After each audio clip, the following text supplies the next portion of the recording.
Chapter 9.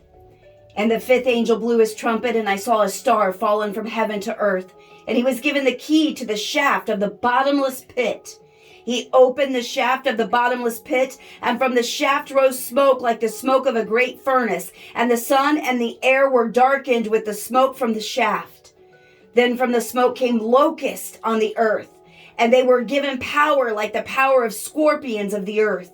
They were told not to harm the grass of the earth or any green plant or any tree, but only those people who do not have the seal of God on their foreheads.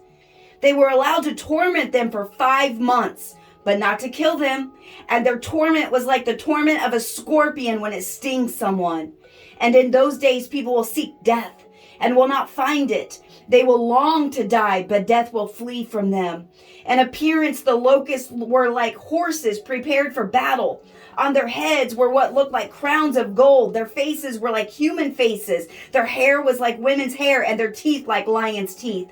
They had breastplates, like breastplates of iron, and the noise of their wings was like the noise of many chariots with horses rushing into battle. They have tails and stings like scorpions, and their power to hurt people for 5 months is in their tails. They have as king over them the angel of the bottomless pit. His name in Hebrew is Abaddon, and in Greek he is called Apollyon. The first woe has passed. Behold, 2 woes are still to come. Then the sixth angel blew his trumpet, and I heard a voice from the 4 horns of the golden altar before God, saying to the sixth angel who had the trumpet, "Release the 4 angels who are bound at the great river Euphrates." So the 4 angels who had been prepared for the hour, the day, the month, and the year were released to kill 1/3 of mankind. The number of mounted troops was twice 10,000 times 10,000. I heard their number. And this is how I saw the horses in my vision, and those who rode them. They wore breastplates the color of fire, of sapphire, and of sulfur, and the heads of the horses were like lions' heads, and fire and smoke and sulfur came out of their mouths. By these 3 plagues, 1/3 of mankind was killed, by the fire and smoke and sulfur coming out of their mouths.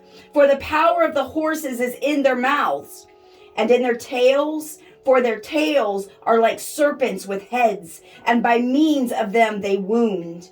The rest of mankind who were not killed by these plagues did not repent of the works of their hands, nor give up worshiping demons and idols of gold and silver and bronze and stone and wood, which cannot see or hear or walk. Nor did they repent of their murders or their sorceries or their sexual immorality or their thefts.